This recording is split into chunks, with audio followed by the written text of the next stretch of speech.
And now, weighing in out of the blue corner, Josh the Punk Thompson. 100% agree. And on the other mic, he weighs in from the red corner, Big John McCarthy.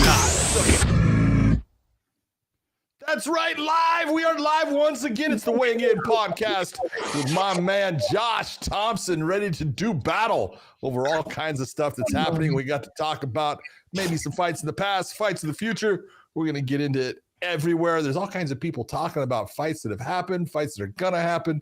Some of them are crazy about what they're saying, too. I'm just going to put it out there. What's up? Oh man, John came a little feisty today, man. A little feisty. I mean, look, let's go ahead and clean up a little bit of kind of the buzz after 313. I think we'll just lead in with that, man. I mean, that's realistic. There's a lot of talk about, Uncle Live should have won, and then Uncle Live should have lost. Everyone had Alex went in 1, 3, and 5. Everyone, huh? Not quite. One of the judges. I'm saying one of the judges had it 4-1. I didn't see it 4-1. Neither did I, but I had it 48-47 for Uncle Live. Okay, and I had it the other way around for Alex. I had it 1, 3, and 5. Yeah, okay. But that's, I get this is the conversation though, John. This is like you're not right, I'm not right. That kind of thing. Nope, that's right. It's a conversation to be had though. I think I did notice that a lot of media right after thought Uncle Live won the fight. And now some of the media is going back saying, yeah, you can make a real good case that Alex won 1, 3, and 5. And I was like, yeah, you can. But see, that's the whole point. And this is where people start to get into this. Oh, it's a robbery. Oh, it's controversial.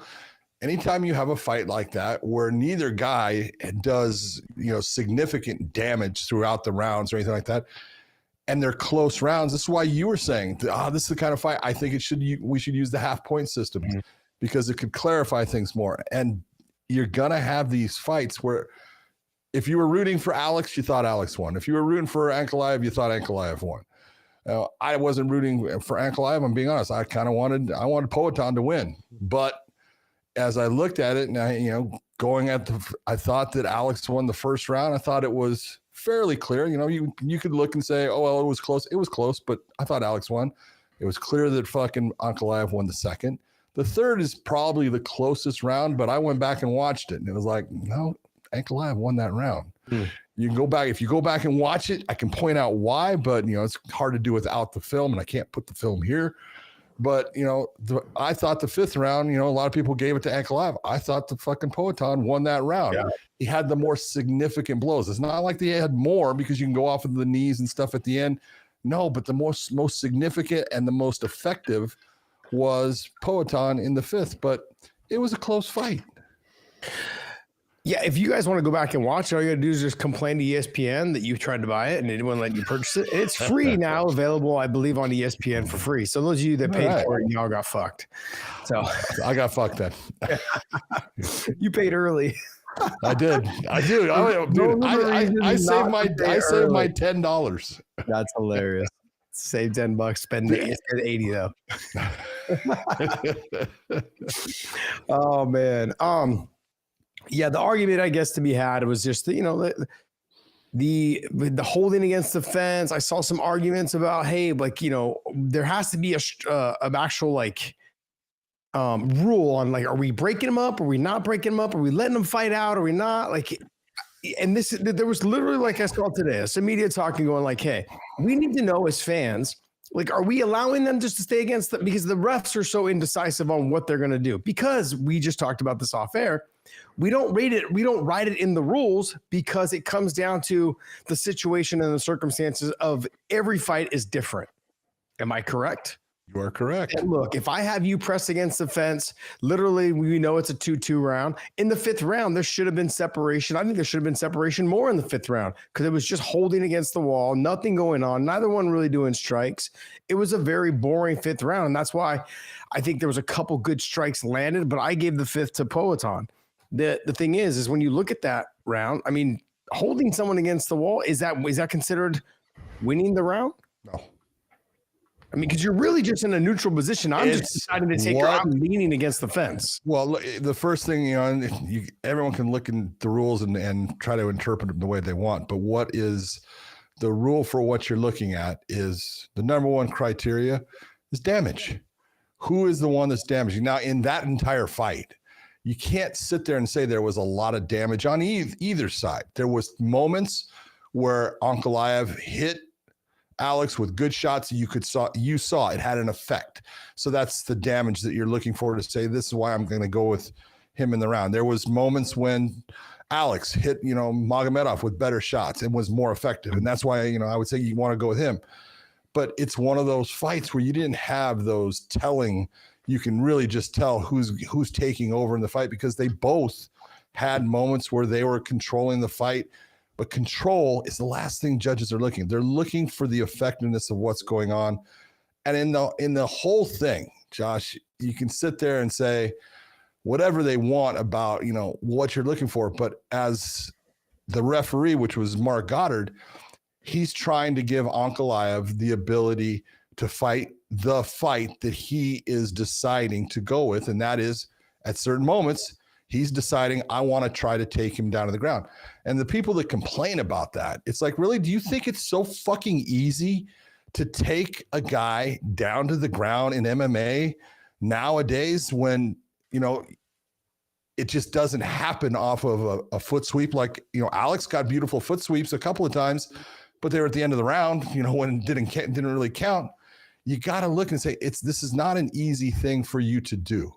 You got to give the fighter time. And as long as they are effectively trying to utilize the techniques that we know to make that successful takedown happen, you got to let them go. You cannot take them out of that position. Yeah.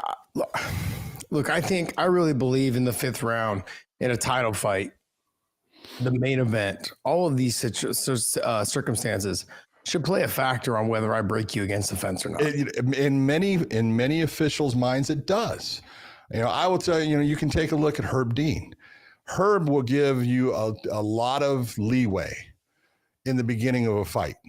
And near the end of the fight, 5th round, if it's a championship fight, he's going to be a lot quicker to separate you than he would be in the 1st round. And he's basically saying, look, I've watched you do this over and over again. Yeah.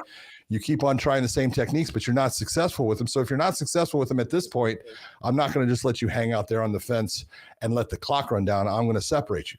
Okay, makes sense. It's a good theory to look at. Is that written in the rules that way? No, but Herb's not doing anything against the rules. That's the way it's supposed to be. That's his interpretation of how to successfully and judiciously referee the fight and be fair to both fighters. What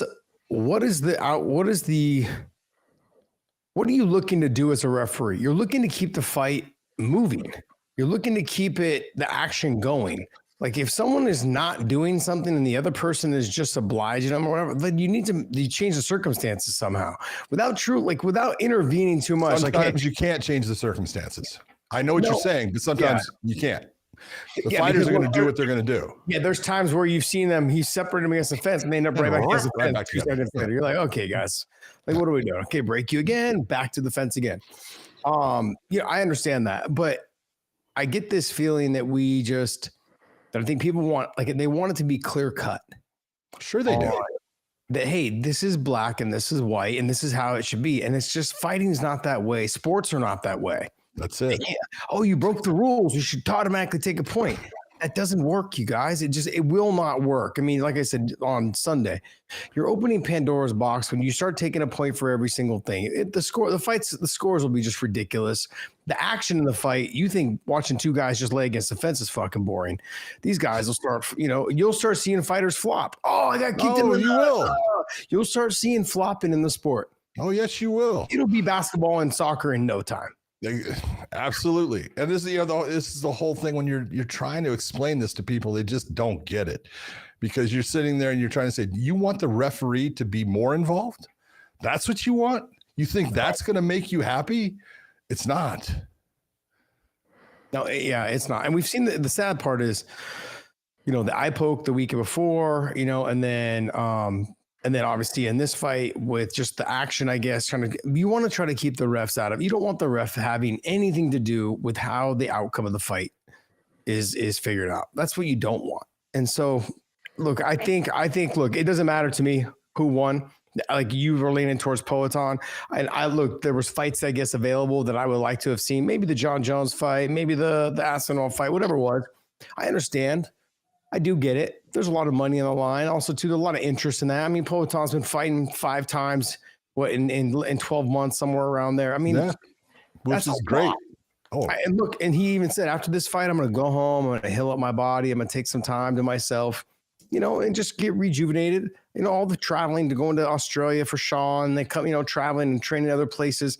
People knocked him for all that. I don't think that had an effect on his fight at all. I really believe the true effect was the fear of being taken down. And that really put a hesitation in him to really let his striking go. I think if we see an automatic rematch, we'll see a different Poatan in this one. I think the mindset will be different.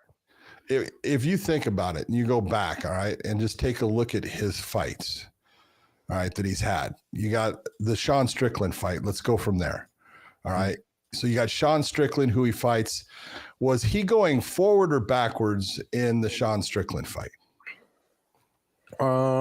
He's going forward.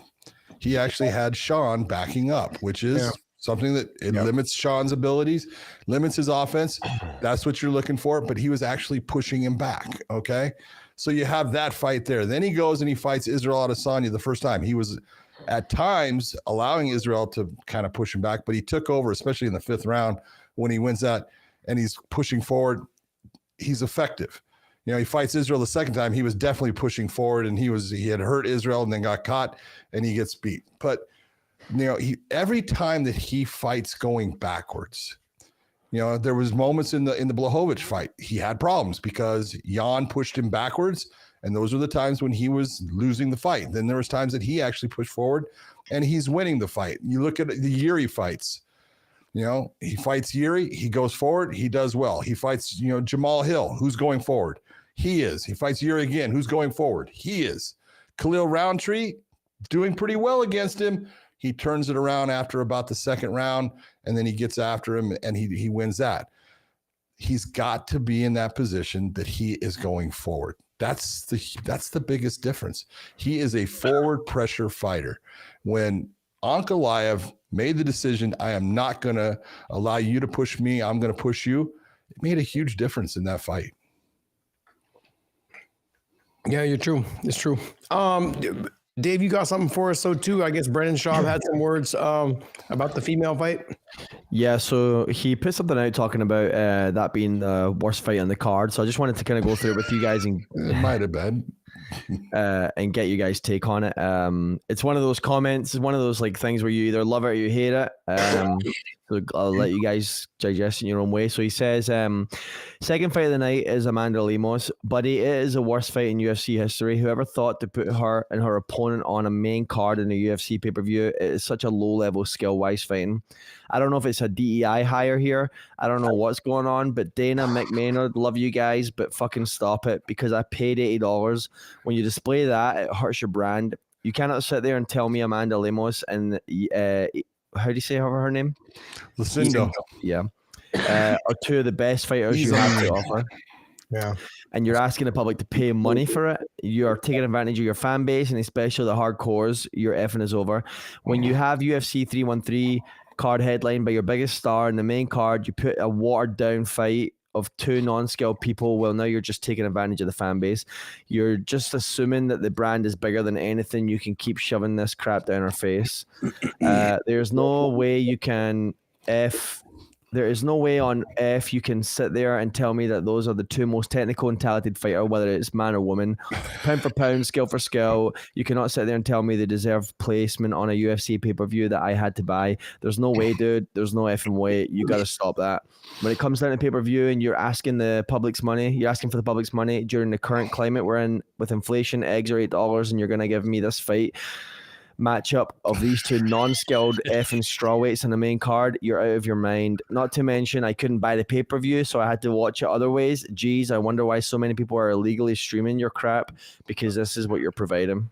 Damn, Brendan's on fire. Someone has fucking toasted his Wheaties.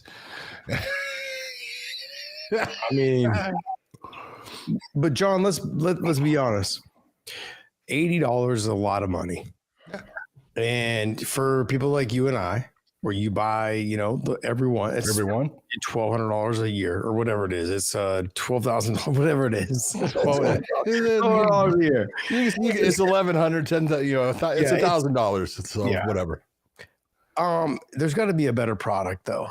Like for these pay-per-views, I'm not saying that there's females that don't deserve to be on there. Look, if you want to put Weili, you want to put Juliana Pena, you want to put, Kayla Harrison, like Raquel Pennington, Rose Namajunas, even Yan Xiaonan right now, she's on fire.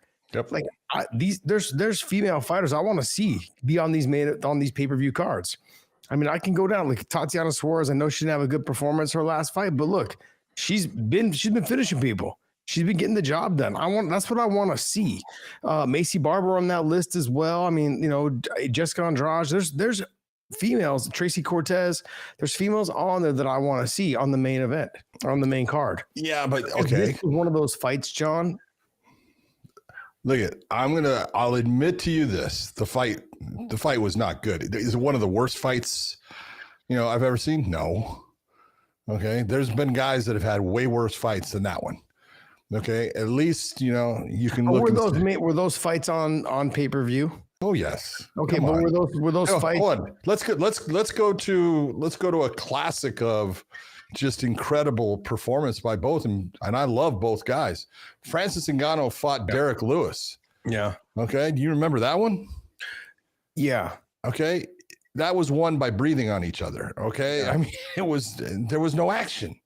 So, there's those fights that you think are going to be fantastic and end up being horrible. It just happens, and it's based upon both fighters and everything.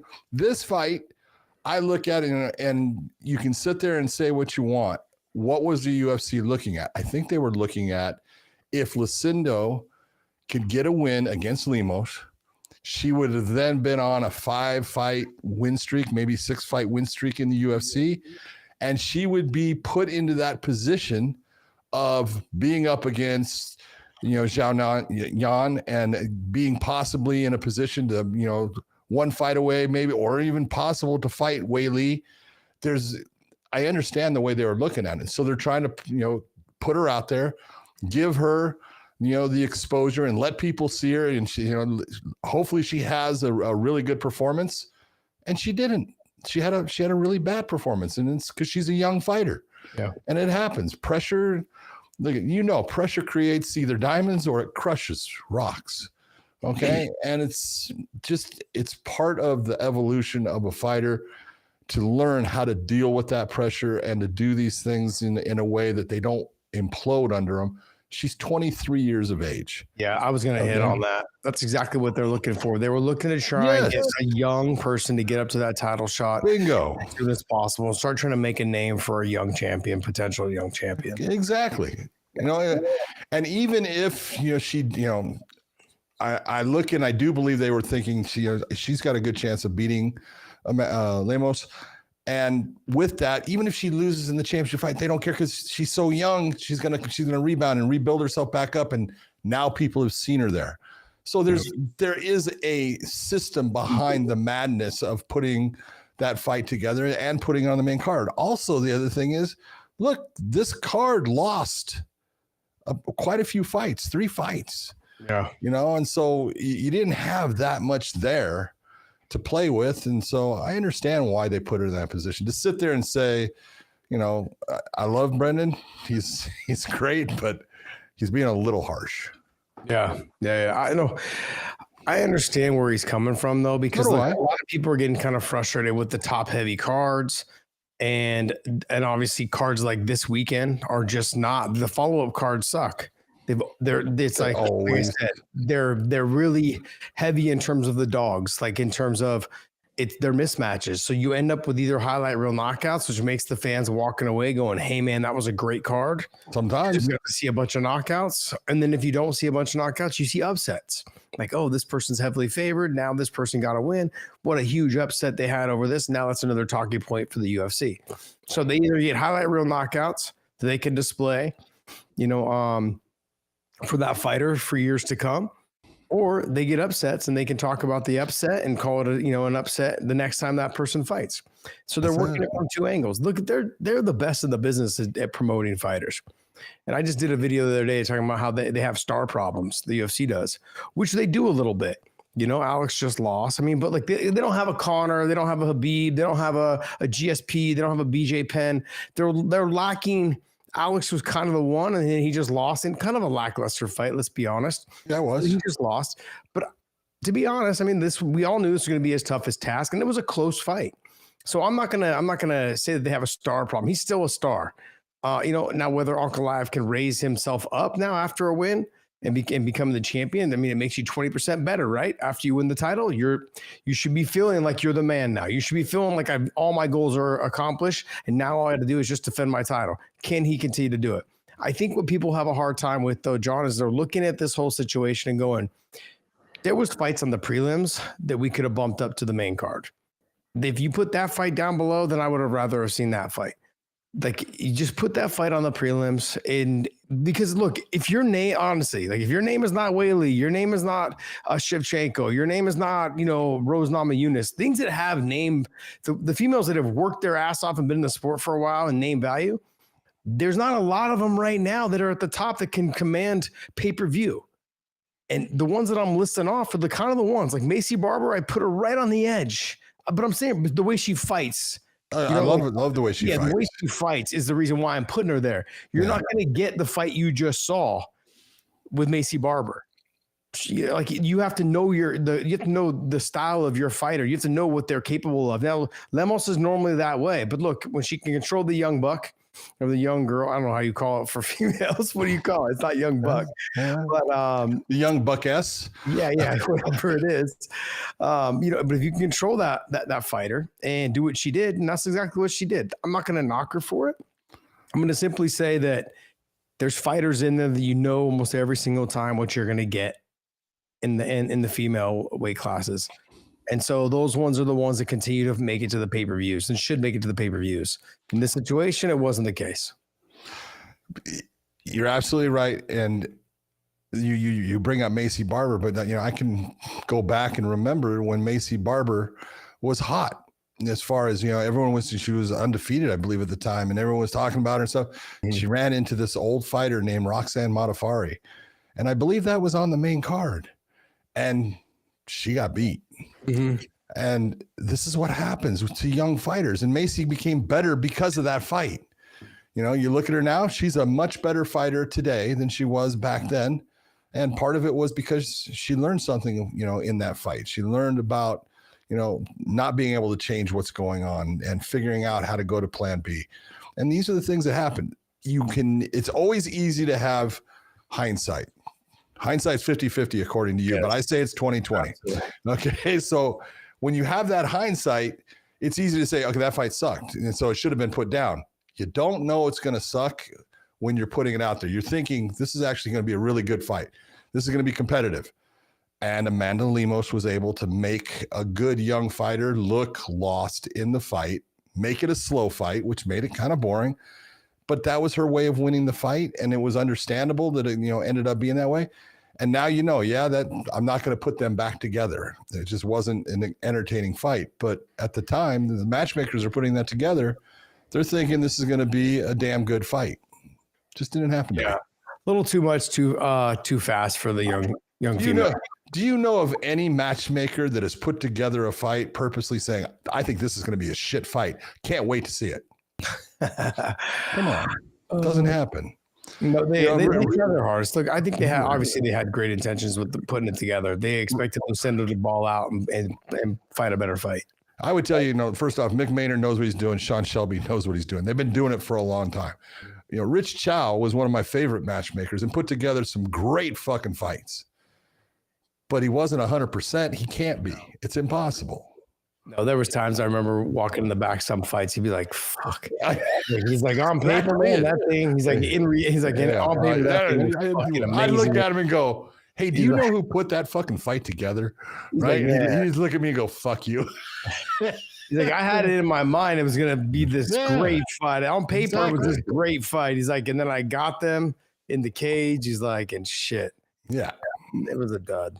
It is what it is. I mean, look, I'm not, like I said, I'm not taking anything away from the female fights, but I said like we're kind of in that phase where the matchmakers know who delivers on main fight cards, and the female sport right now, MMA sport right now, it's just not as deep. And so you're gonna have to keep going to the well. You know, like I know McKenzie's, like Mackenzie Dern, you've got Jessica Andrade, you've got the one thing you got to give Mackenzie Dern every time she fights. Yep. And win or lose, she's fighting. She's fighting her ass off. That's right. Yeah, so I get it. Yeah. Alejandro Gutierrez, what's up? What up, Alex? What's going on, buddy? He says, can Alex do anything for all those missed pay-per-views? Can he do anything? What do you mean? Oh, in terms of like him getting paid. Pay? Yeah. Well, I think because their deal with ESPN is something like they hit 500,000 and anything above that they get paid. Let's just be honest. I don't think that pay-per-view did 500,000. No. So they basically are getting a guaranteed set of money from them. I don't think that thing did over 500,000. I think the pay-per-views of lately have been hitting like 230 to 260 to up to 350 and 350,000 pay-per-views. The pay-per-view business and the model right now is trash. And we all know that. I think that's why there's going to be UFC knows it. Yeah. I think that's why they're going to end up, not because of what happened last week. And I see a bunch of media basically saying like, oh, the bosses are pissed off at ESPN. Yeah. I'm sure they're upset. I'm sure they are. In a way, they almost look at it like, well, thank you for that, because now kind of have you a little bit. Yeah. Think about the short and curlies. We can say we can request that we go ahead and we entertain other platforms. Yeah. And we're going to stay with you guys for whatever reasons, whether it's Ultimate Fighter, whether it's whatever it is, Dana White Contender Series. They're going to leave some of that on the ESPN for sure. They're going to venture off to multiple platforms. I do expect them to be at Netflix. I think this pay-per-view problem will go away.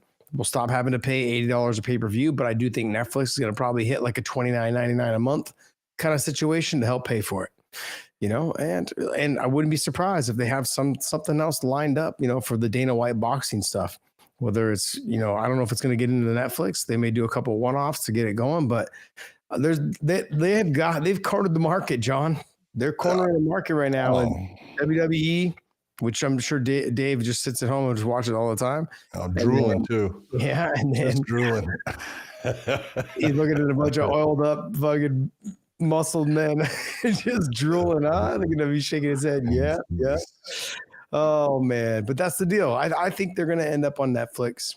I think a portion of them is gonna be on ESPN, and we're gonna find out. And I think this whole pay-per-view problem is gonna go away. And then people won't care as much how the fights are. So that's the shitty part, I think, John. When people are not invested into their fighters or invested into the promotion, are they going to care about the fighters anymore? Are they going to tune in to watch their fighters anymore?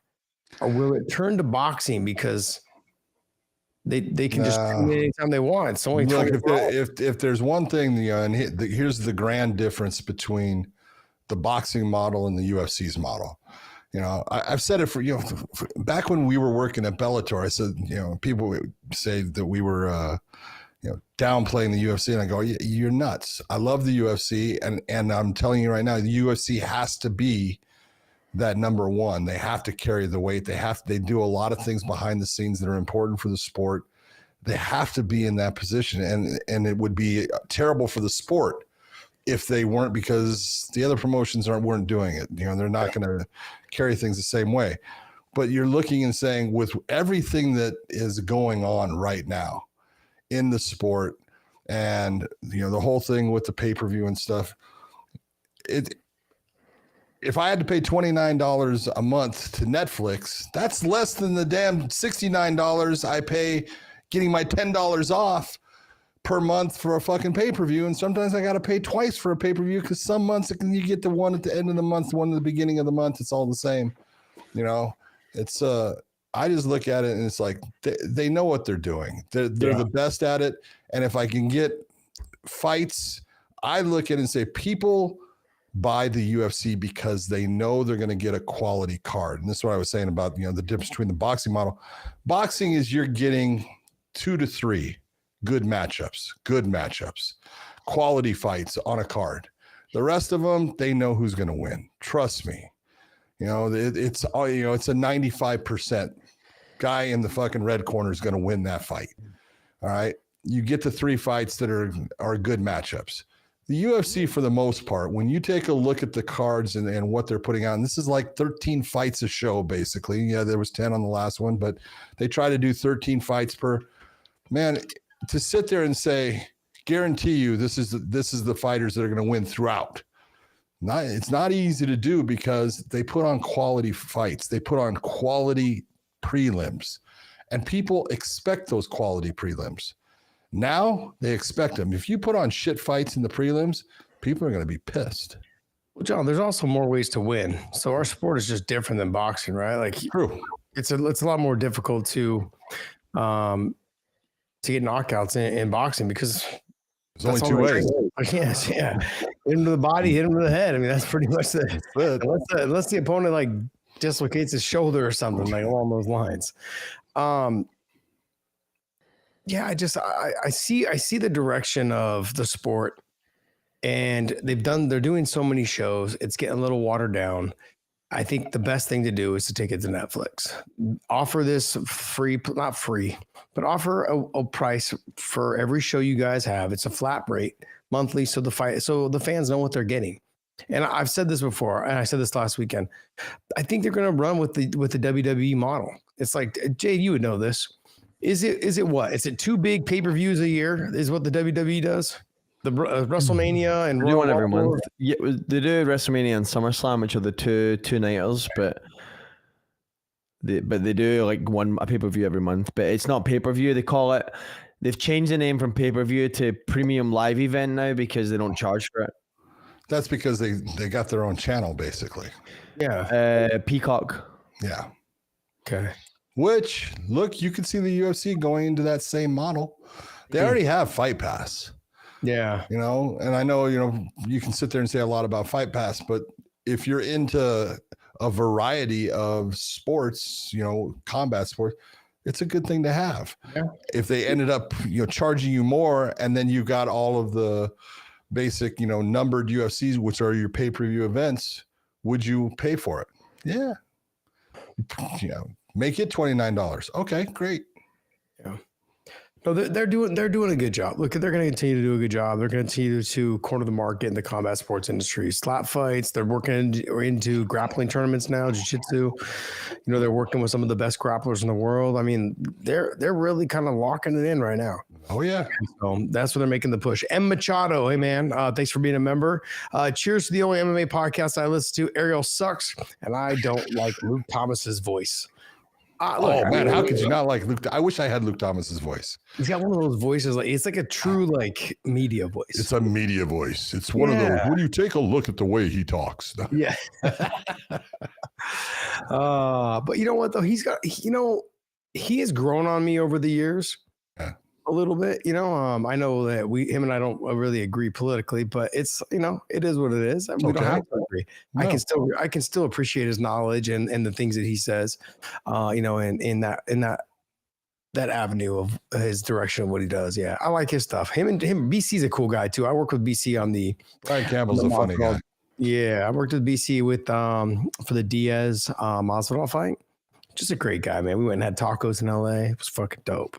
Yeah. This little small taco spot was so nice. There's a lot of good taco spots. Oh, there is. I would have told you where to go, man. Oh, it was so good. But M Machado, thanks for being a member. Obviously, Alex, thanks for being a member, man. Hey, you guys sign up for our memberships. $4.99 here on YouTube and $1.99 as well. We offer 2 memberships.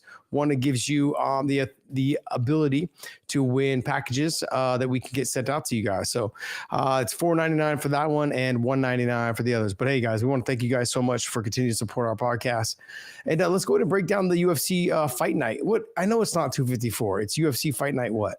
It's Vegas, like Vegas 70 or 80. I'll tell you. I think they just did Vegas 100, so it's got to be somewhere around Vegas 101 or something like that. I'll tell you right now, it's UFC Vegas 104. See? Thank you very much. Mm-hmm.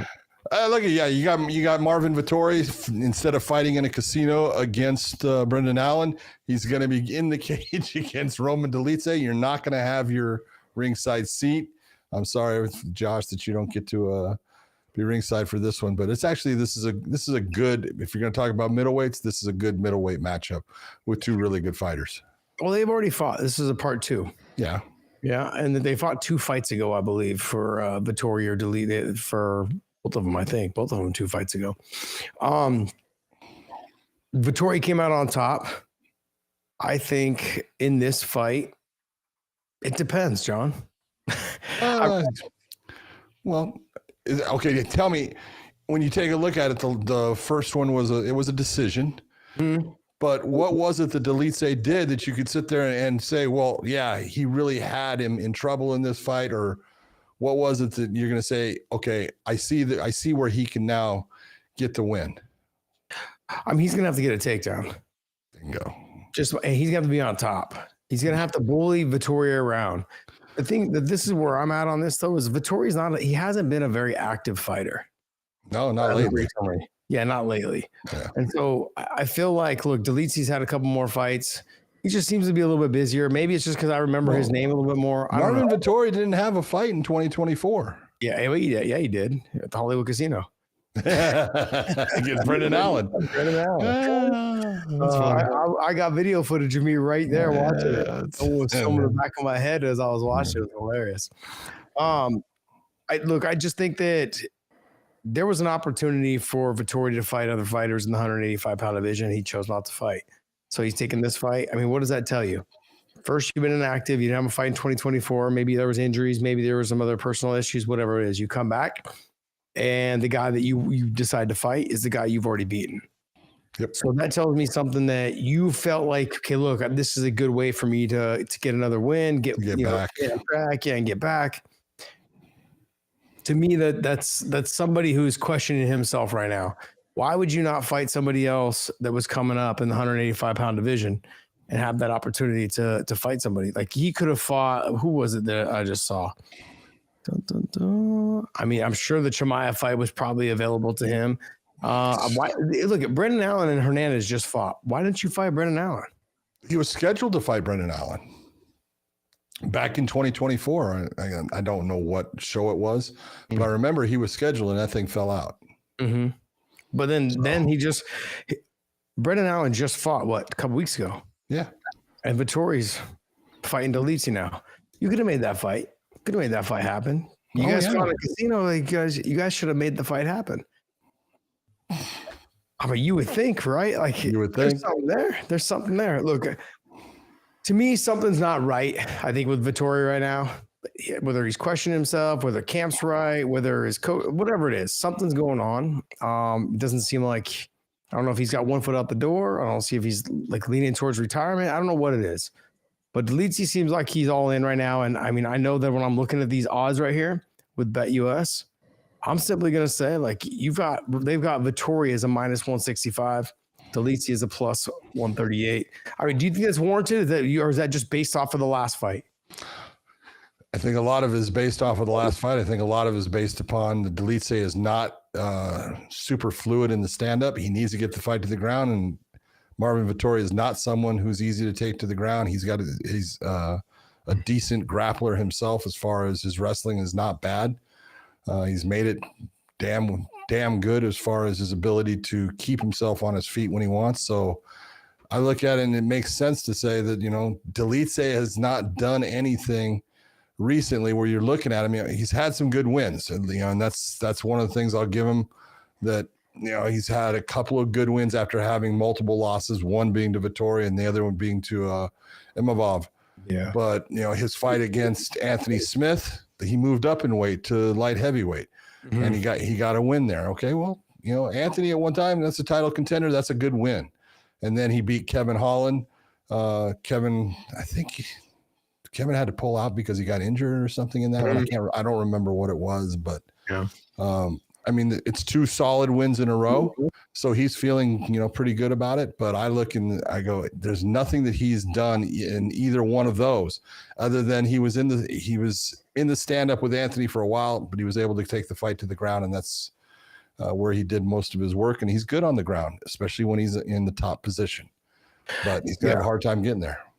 Yeah, the thing that keeps me a little hesitant with Dolidze is as the fight goes on, he's got the gas to push, but he gets real sloppy as the fight goes on. And that third, fourth, and fifth round, if it gets into those championship rounds, leaves himself a lot more wide open. In the dog fights, the technique is not there. Like you said on the stand-up, the technique's not there. Well, he got exposed in the Imavov fight.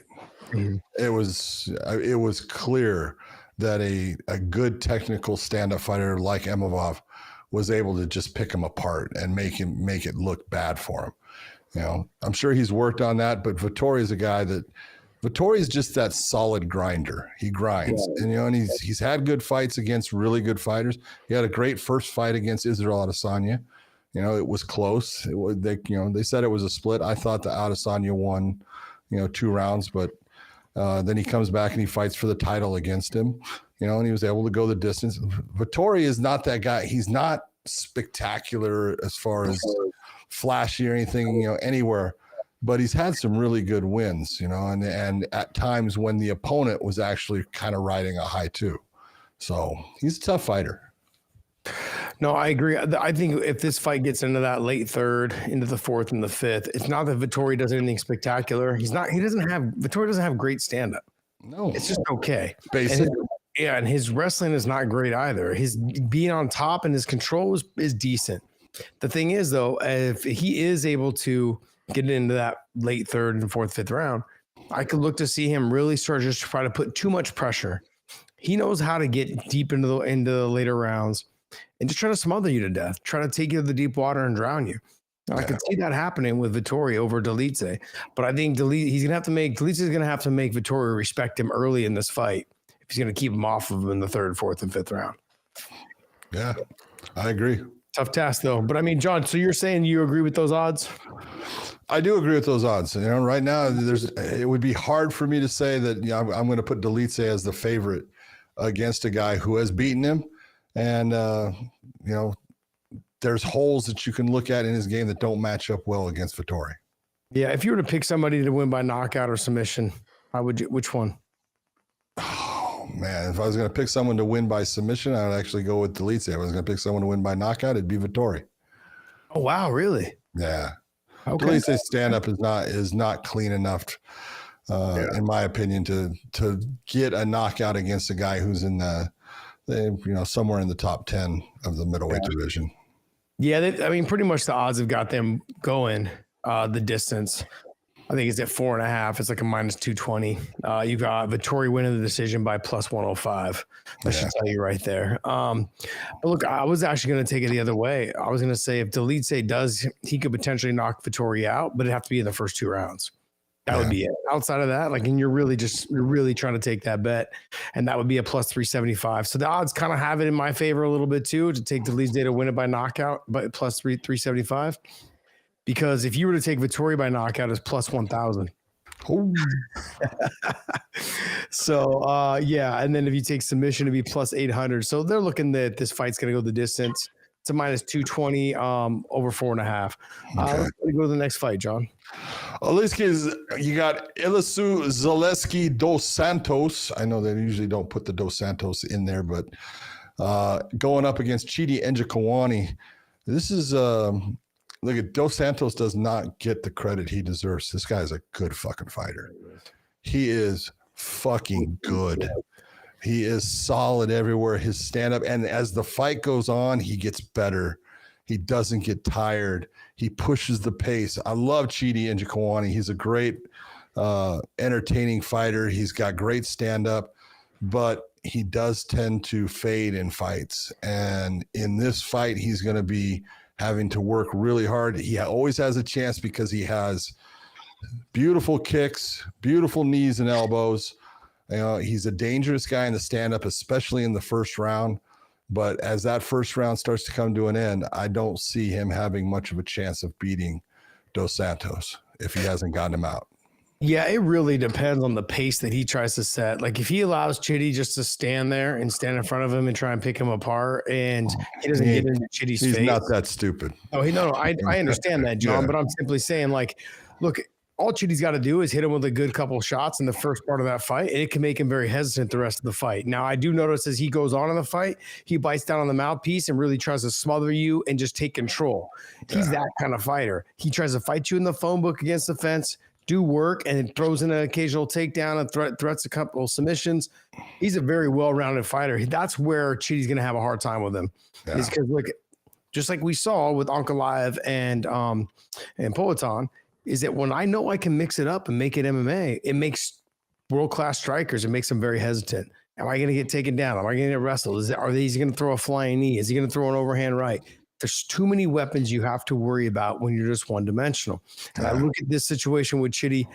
He's gotten better at takedown defense. Let's not forget, Chitty's what, like 6'3"? Oh yeah. Yeah, he's a tall fighter. So yeah, he's 6'3". And I look at this guy and I'm like, man, like being able to try to take him down, get him down, you got to lift him, scoop him. There's ways to get him down, a taller guy, but it's going to be a tough task. But if he can get him down early in that first round, the grappling, the submission threats, all that stuff, I think will start changing the fight. Chitty will get a little bit more hesitant and more stressed out, and the adrenaline dump is real in those type of situations. I give Chitty an opportunity in that first round to get him out of there, but if Dos Santos can get that takedown early and just start pushing the pace and grinding on him, really weathering on him, I think he can win the fight. What are the odds on that fight? I would be hugely surprised if they have Njokuani anywhere close to a lower than a plus 150. Yeah, let me take a look at them here. I'm going to scroll all the way down on it. There yeah, they had it at the bottom, huh? Yep. Yeah, so you've got Dos Santos at minus 200 and Chitty at a plus 166. Yeah. Seems about fair, right? And then that's about right, because I said somewhere, I'm thinking plus 150 up, so he's at plus 166. That's about right. The over is 1.5 at minus 175. Yeah. And then the under is at plus 146. Yeah, I don't know. I mean, it's for me. I would look for Dos Santos to win that fight. Yes. If you guys haven't seen Zaleski Dos Santos fight, go back and watch his Benoit Saint Denis fight. Oh, there you go. That's one of them. I mean, that's one of them. But that was, you take a look at that fight and you think to yourself, man, this guy is really good. Obviously doesn't get the name recognition. He hasn't been talked about a lot, but he's got a lot of good wins. He's got a win over Abu Bakr. If you remember, he's got a win over Abu Bakr. Okay, and honestly, that was a split. It shouldn't have been. And I know that you're friends with Abu Bakr, but he only won one round in that fight. He's got the spinning wheel kick against Sean Strickland that knocked out Sean Strickland. Yeah, he's got that. He's also got the win against Renat Fernandinov. I can't think how to say his name. Fakhretdinov. Yeah, I believe that was when Fakhretdinov had lost once. But I mean, Fakhretdinov was, damn good. He got the win against him. He's just a draw.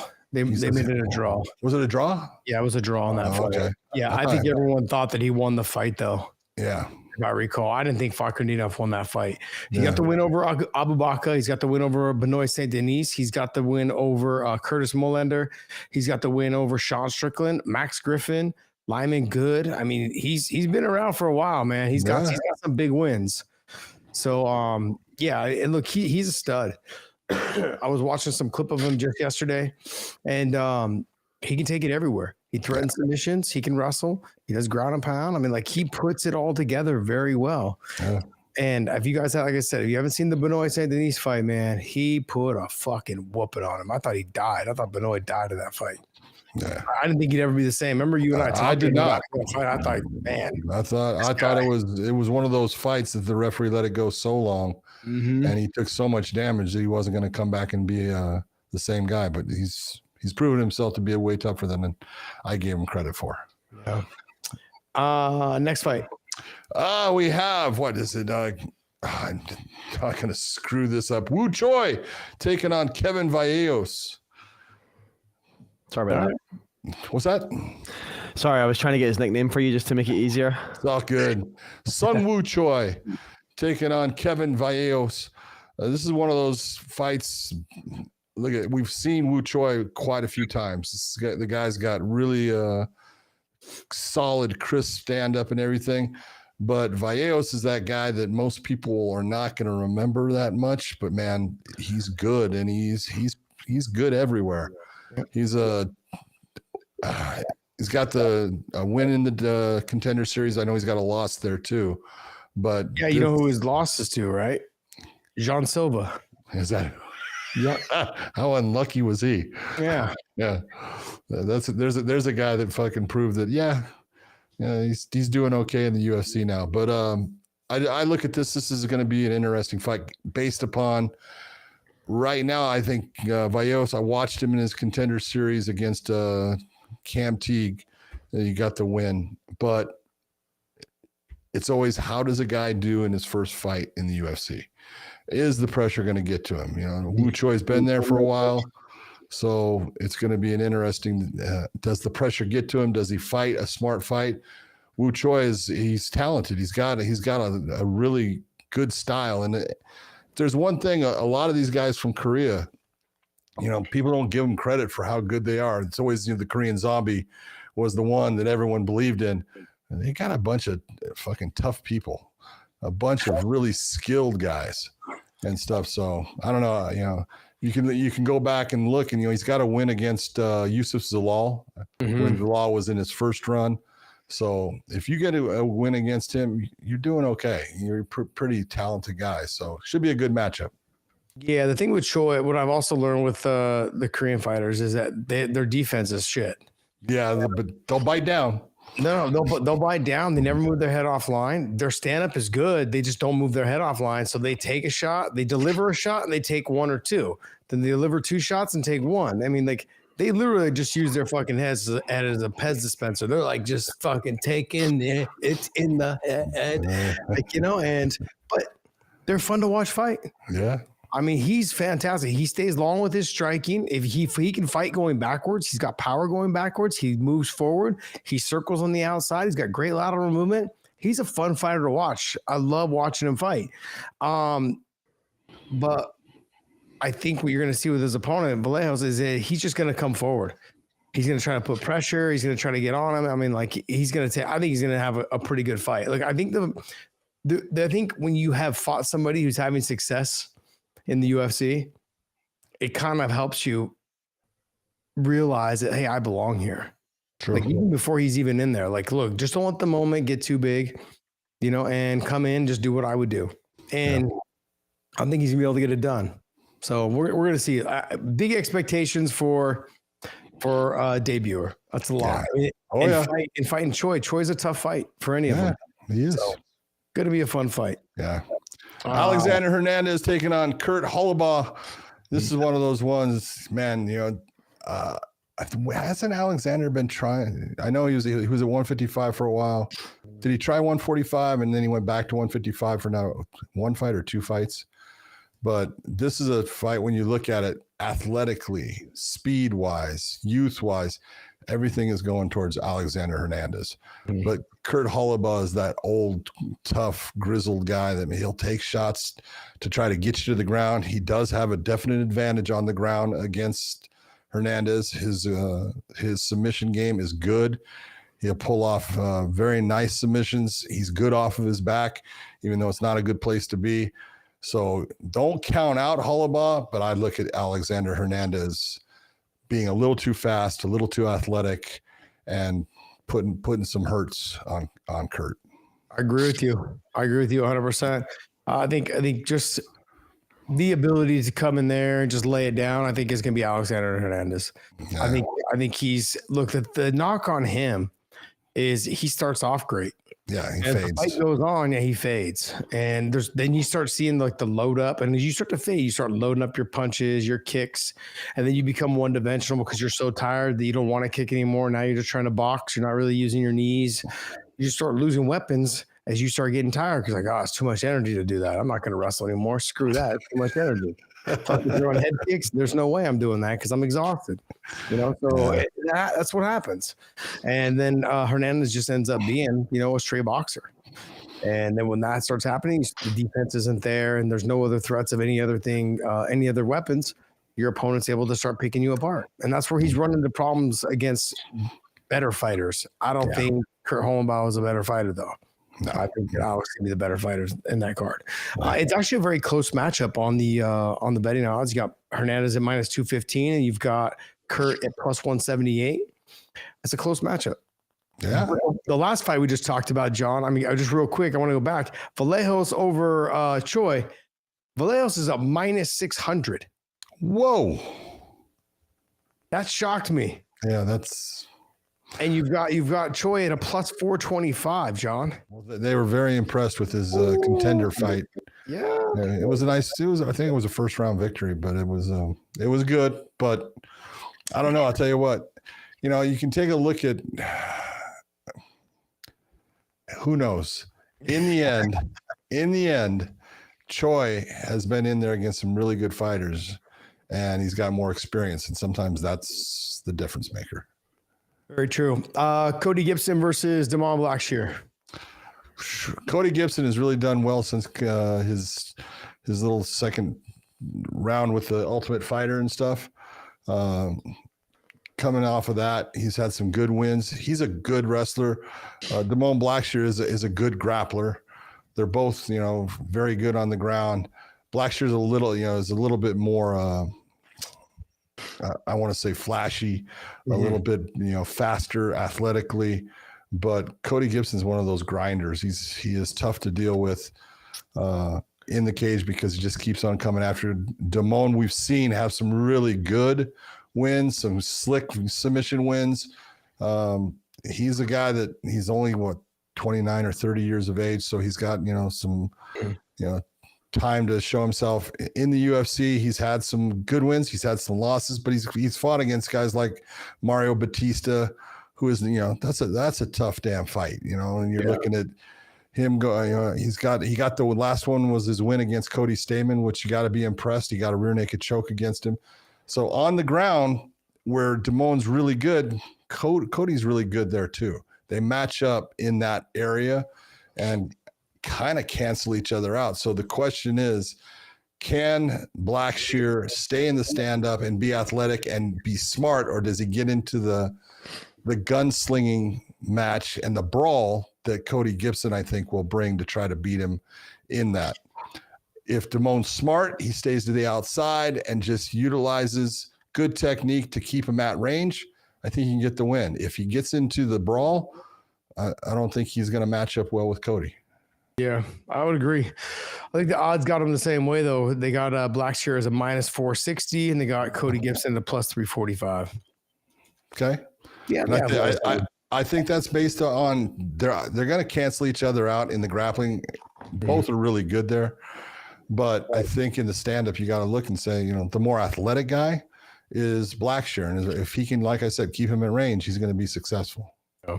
Hey, John, any other fights on here you want to talk about? I know you want to kind of go over the Ryan Spann versus Caso. I think it's an interesting matchup when you're looking at, Waldo Cortez Acosta has been in the UFC now for quite a few fights.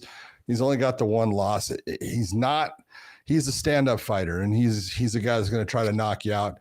And the real question is, people taking him down. Can they take him down and do work against him down there? Because he's not a submission threat in any way or anything. Ryan Spann coming from light heavyweight. Ryan's a big frame, 6'5". How's his conditioning going to be? Because we've seen his conditioning be really good at times in the lightweights, and then we've seen it kind of tail off. Now, is that because he's cutting too much weight? Maybe being a heavyweight is a better weight for him. We're going to see. Yeah, we're going to see. It should be a good fight. Any other fights on here you want to chat about? Nope. It's all good. All right, hey, that's going to wrap up our talk for the UFC Fight Night this weekend. I want you guys to remember that, hey, we're over on OnlyFans as well. We do a live chat over there.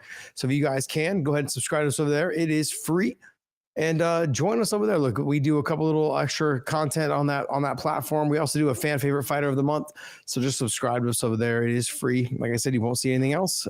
except for us if you're just subscribed to us. Sorry, guys. All right. And hey, go to BetUS. YouTube 150 is the promo code. BetUS YouTube 150 is the promo code. What else you got for us there, Dave? Real quick, I'll give you this chat from Alejandro Gutierrez. What pay-per-view event has had more title fights? More title fights. I mean, there's been a couple that have had 3 title fights, and the majority of the times those suck. Hell, all the way back at UFC 33, the very first show they did in Las Vegas had 3 title fights, and just turned out to be a bummer. There's been 9 shows, by the way. That yawn came just for me thinking about it. Yeah. You know, you can take a look. Most of the time, just like Josh said, every time they seem to put on 3 title fights, it doesn't work out well for them, because you got to figure that's 3 fights that are 5 rounds. It takes a lot of time. And when those fights go the 5 rounds, it ends up kind of putting a big damper on what could have been a really great card with the prelims, having knockouts and stuff. And now your last 3 are all going the distance. So it's it hasn't worked out well having 3 title fights on a card very often. No, it's like watching fucking boxing. That's what it is. I mean, if you think about it, right? It's like watching boxing. When 3 title fights go the distance, you're stuck watching, 2 10-round fights, and then a 12-round fight normally is the main event. Fuck, it's torturous. Like, geez, because by round like 6 and 7, you kind of know who's winning or who's running away with it, and then you're stuck watching the rest because that person doesn't go for it and try and get him out of there. In these situations, right? Like in that UFC 33, they all went the distance. It was like, geez, man. Oh yeah, rough. Hey, in the granite 617. Hey man, thanks for being a member. Continue to be a member. Appreciate you so much. Thank you guys so much for joining our membership and continue to join our memberships. And like I said, we have gifts and giveaways to give for our $4.99 membership. I want to thank you guys so much. Go ahead. Next one. Yeah. Benil Dariush did an interview with Submission Radio, and he made a comment in there that he's heard that Max and Dustin trilogy is next for both Max and Dustin. So I want to get your reaction to that. Don't know, he alluded to the fact that that's what he's kind of heard as a result of him trying to get his own fight. So not sure, kind of the accuracy of that, but just, is that a fight you want to see, for Dustin Poirier's potential last fight? Is that a good fight to put on there for him? What's your guys' reaction? Good. Look, Benil's probably gonna get in trouble. I'll tell you that. He's probably gonna get in trouble. That's 1. 2 is I think it's a perfect fight. Perfect fight for his retirement fight. Tough fight. Max coming off, the devastating knockout loss to Ilya. Yeah. And I mean, I look at Dustin, and it's a good fight for him. He's got the win over him already. Twice? The win over him twice. Yep. So, I mean, if you're looking for a fight to give it like a last hurrah, farewell, they're going to stand. They're going to trade. Doesn't have to worry about him trying to hit submissions and take him down. Like, it's going to be a fucking knockdown drag out. I think the main thing to take away from this, though, John, is the UFC's doing him a solid. I guess from what I understand, they're trying to do it in New Orleans, and he wants to retire where it all started. And that's awesome. How often have we seen the UFC do something like this for their fighters? Like, they're just started in the last 2 years, kind of doing these like montages or whatever it is, which are great, which are amazing, absolutely amazing. And so for them to do it for him like this, he's done everything right. But let me ask you this: when you take a look at, I understand why Max wants the fight. I would understand. Why does Dustin want that fight? What does it? I mean, I understand he looks at it. It's a legend fight. And I think he's right. Mm-hmm. Okay, but you've already got 2 wins against that guy, and this is not a guy that you look and you go, "This can be an easy fight." No. You're talking Max Holloway. No. So you're going into it, which obviously, that's the way Dustin's mentality is. He wants to take on somebody that is absolutely a guy that is dangerous to him. But when you look at it, you go, man, I totally understand why Max wants that fight. If I'm Dustin, I think that's the last guy I want to fight. Yeah. I'm just being honest. Well, Justin was asked about it too after the fight this last weekend, and they said, "Hey, would you consider fighting Dustin for his retirement fight?" He's like, "No." He said, "We've talked about it." He's like, "We don't want to put our families through that. Just knowing what's going to happen. Yeah, it's going to be a knockdown." He's like, "We're both 1-1 with each other. We're cool with just leaving it that way." I can see that. I understand why. Sure. The Max fight, I think, because he's right now Max is ranked number 5 in the lightweight division. Dustin's number 4. I mean, he jumps a spot, but getting a win over Dustin puts him right into that category of talking for a title shot. Again, I totally understand why Max would take that fight. Yeah. Dustin, I don't know. But if you look at those, like, who else do you fight though? Yeah, that is true. It's tough. When you're looking at it and you go, legacy wise, legendary type status, who you're going to fight and stuff. I don't know if there's anybody else besides maybe a Charles Oliveira would be one, or not Armand. Why not Armand Sarukian? Well, they're kind of teammates to a point. Oh, that's right.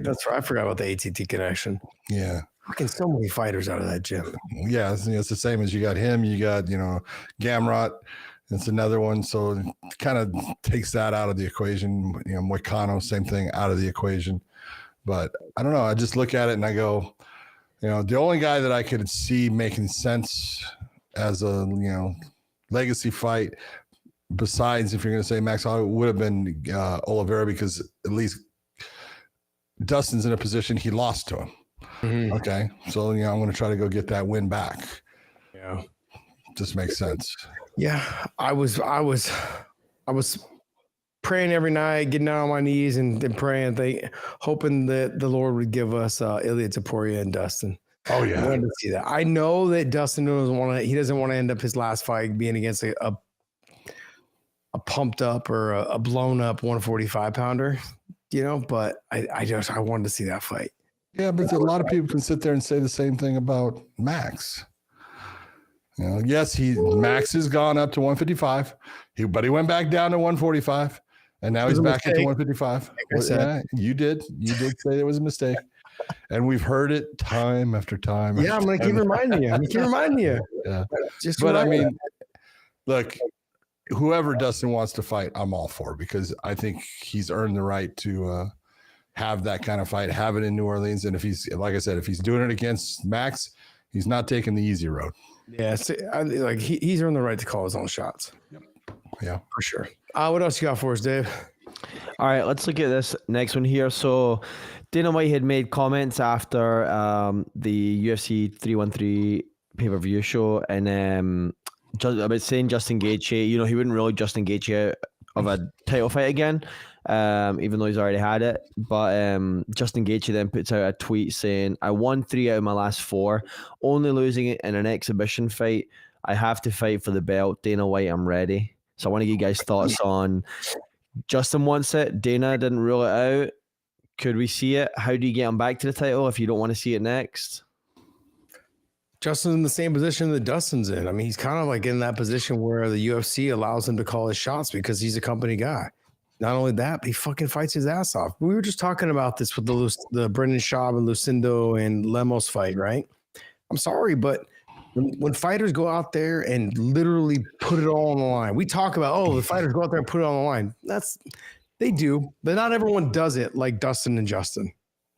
And so there's moment like in Max, like they have the ability to call their shots. The UFC loves these guys. How do you not?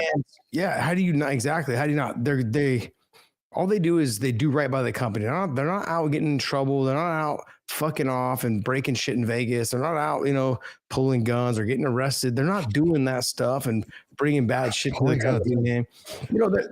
There's always positive light around them. Always. And they're good dudes. And it's funny because you see them when we were working for Bellator. I didn't see Justin a whole lot. We saw Dustin everywhere. Dustin everywhere with Sabah Hamasi, with whoever else from ATTs, around with Mike Brown, like just a good dude that likes to support his teammates. That being said, like Justin can call his shots. And I honestly believe Armand really fucked up. The UFC, I could look to see them making him wait 2, maybe even 3. I don't think 3, but I think 2 fights. They're going to be like, nah, man, like you're going to have to be one of these guys. No, I honestly believe it's going to be Justin may get the next title shot or Charles. Yeah, those are the two. Yeah, it's not going to. Your number one is Arman. He's not going to get that shot. Oh. You know, with what happened and how it happened. Look, people don't.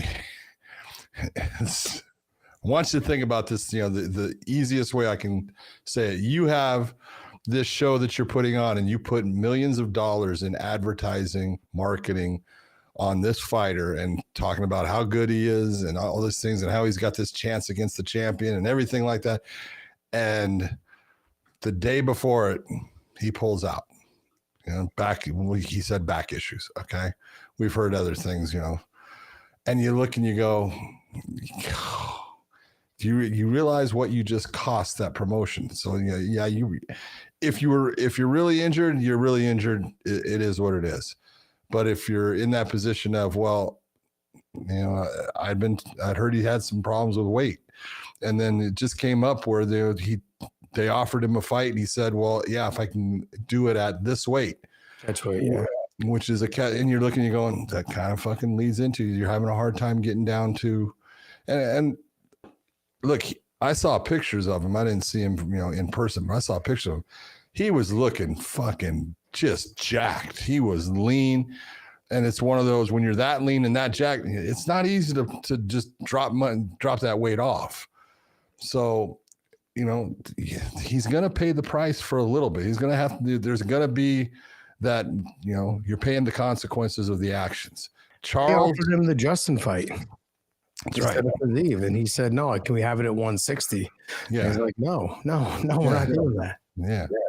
Which is totally understandable on Justin's part too. Yeah. Sitting there saying, hey, I'm a lightweight. I make weight. You make weight. Let's go. You know, but John, I think what the problem though is with the UFC is like, we need you to be able to do it at any moment. Like, and here's the thing. He had what, 8 days or 10 days to make the weight. He could have made the weight. The Hooker fight fell off the week before?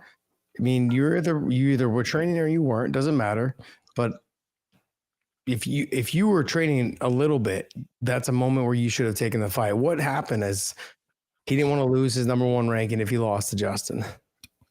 No. That became a problem. The UFC's like, hey, you're just not ready to be champion. But that number one ranking, you know, is great. It looks nice, but it doesn't matter with the UFC. They're going to go with, you know, who is the person that is performing for us? Who's the one that's, you know, I don't think there's been a fight that Justin Gaethje hasn't been the receiver of a $50,000 bonus since he came to the UFC. He's got some ridiculous amount of bonuses. Yeah. It's the most. I think it's the most. And why? And why? I mean, John, he delivers. He delivers every single time. Makes sense. What else you got for us? I'll give you a couple super chats here before we wrap it. Robbie G asked, Josh, what is the right amount of sparring? Ooh, that's an individual. Yeah, it's an individual preference. You got guys like Sean Strickland, who that's all he does is spar, you know, and then you've got other guys that I've trained with that only like to spar once a week. And then there's guys that only like to spar basically leading up to the fight, like the last 2-3 weeks. So all the stuff before is a lot of shadow boxing, a lot of movement, a lot of mitt work, a lot of bag work. You know, basically the last 3 weeks is when they dial in their timing and when they're getting in better shape, which, to be honest, is kind of, I felt like the right way to do it. It's pretty smart because you avoid less injuries, you know, but you look, for fighters, it's a mental thing for us. It's no different than like making weight. For me, I felt like once I made weight, I was ready to fight. I did everything I possibly could. Everything was done. Camp was good. The last hard part was to make the weight. Once you made the weight, you felt relieved. In terms of sparring, I sparred 3 days a week. I go Monday, Wednesday, Friday. My Fridays were a little like more relaxed. So I would do hard Monday, hard Wednesday. And then Friday, depending if I was fighting for the title or whatever it was, I would do, you know, I would sometimes dial it back to 3 rounds, but make it a harder, faster 3 rounds. And then and then maybe do a little bit of grappling afterwards. It was depending on how my body felt. A lot of fighters I know that they would spar. They wouldn't spar on Monday. They'd spar Wednesday hard. And then they would do what I did on Fridays, just chill and relax a little bit, like do shorter 3 rounds, or, instead of doing 3 rounds or 3 rounds hard, they would do 3-minute rounds versus 5-minute rounds, just because they wanted to set a fast pace. They wanted to get after it. They wanted a new opponent every round. It's hard to get someone new in there every round. So they shortened the 3 rounds, at least get someone new in there. They can only go more than they can go hard for 3 minutes. Not everyone's in shape all the time. Your sparring partners, they'll give you what they got, but then you got to rotate them out. So it really depends on the fighter. It really does. But I would say for me personally, I enjoyed the Monday, Wednesday, Friday. But as I got older, I had to learn how to dial it back a little bit. And my Fridays took a backseat a little bit. So I got a full recovery weekend. I still did stuff on the weekend. I still shadow box, still hit mitts, with Hob, still did a little jog on Saturdays. Sundays was like a hiking recovery, active recovery type thing. So I never took a full day off, because anytime I took a full day off, I felt like shit. Like Mondays were the worst, man. Like if I just laid around on Sunday and did nothing and fuck, it was brutal. I felt all the lactic acid build up. It just felt like my body was, it was horrible. It was the worst. I stopped doing that. I stopped taking Sundays off and just. No, I know a lot of people the exact same way. It doesn't matter what it is. They've got to do something so their body is in motion. Yeah. And if they're not in motion for a day and they just sit and, sit out in the sun, they just fall apart the next day for training. Yeah, John, I can't tell you, like, since moving to Texas, the hardest part is I'm not as active as I was when I was living in California. Yeah, which is crazy, because I've got a full club here in my community that has treadmills, Stairmasters, got everything. It just gets a little it's a little small. It feels a little cramped. I like to have space, like when I'm working out. I'm a little diva that way, but it just feels a little a little tight. Yeah. But I don't get as many workouts in. Like at home, I'd go to my my UFC gym that I have there, and I would work out there, and then I'd go do some other stuff, hiking and mountain biking stuff with friends. I need to be active. And but I got to be honest. It's such a mental relief to get a run in, to get some work in, to lift weights. I was never a big weightlifter. I know you were, Mr. Calling Big John for nothing. You know what I mean? Yeah, it's just one of those things, man. I feel so much better after I get a workout in the morning. Yeah. Next one, Dave. All right. Next one from In the Granite 617. What's good, Big John, Josh, podcast Dave? Not a question. What's happening? Thanks for being a member, brother. I appreciate it, man. In the Granite. Appreciate it. From Lazybed, who also helps us mod the chat. Josh, it's October 6, 2006. You're about to fight Dwayne Bang Ludwig. Buentello and Tank headline. A young Kane debuts. Memories of this day? ? Cheers, guys. Memories of that day. Let me tell you, this is the memory. It's a rough one. My dad passed away 10 days before, and that was rough. I still took the fight. I had to go up to Idaho. We buried him. I came back down, made the weight. Literally, I thought like God was trying to tell me something that I wasn't meant to fight this night, because at 3 a.m, I woke up sick as fuck. Just green snot coming out of my nose, everything. It was so I couldn't breathe. I don't know what it was. It was 3 a.m. All of a sudden, just woke up, couldn't breathe, congested, super congested. So luckily the fight was in Fresno. I called up, Josh Koscheck lived there, and I called up my manager, Dwayne Zinkin and Bob Cook. I'm like, I'm sick. I don't know if I can fight. And then Koscheck, he's like, I got everything you need, man. He came to my room at 7 a.m., dropped off nasal spray, dropped off some Tylenol. He loaded me up with shit that I drugged you out. Yeah, he pretty much drugged me out. And fucking the morning of, and I just basically laid in bed and slept all day. For some reason, somehow, some way, I was still a little congested going in the fight, but I felt so much better. And basically went out there and got the win, luckily. But fuck, that was the memory of that Dwayne Ludwig fight. It meant a lot to me, man. And Dwayne pissed me. not in a bad way. I was like a little upset. This dude's fucking walking around at the Fresno Fair eating churros before making weight. And I'm like, you son of a bitch. You know, I was so mad. I was starving, and, you know, I didn't get my last 10 days of camp, and my weight was a little higher than I would have wanted to because I was around family and food, and, you know, so I ate clean, but it was still, I ate more than I eat, you know, guilt, that kind of guilt feeling where you eat, you know, and depression kind of thing. So yeah, it was rough, man. But yeah, the fight itself went my way and I felt good about it, but it was a great night of fights. So Tank Abbott fought Paul, came in his debut. There was a lot of pressure on the guys. So we had a good night of fights for us. What else you got, Dave? That's it. All right.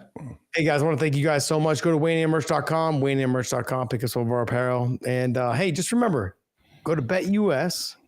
YouTube 150 is a promo code. They give you 150% bonus on your first deposit, 125% bonus on your next 2 deposits. And last but not least, I want to say this. Drink LMNT. Use the link down below in the description. 1,000 milligrams of sodium, 200 milligrams of potassium, and 60 milligrams of magnesium. This stuff is great right before bed. If you drink probably about 45 minutes, 30 minutes before bed, helps me sleep, man. Magnesium knocks me out. So I get a good night's sleep. I wake up feeling a lot more refreshed. And I think that's everything, man. John, take us away, bud. For everyone out there, thank you for joining us. We hope you enjoyed the show. Be sure to join us next time on Sunday. We will see you.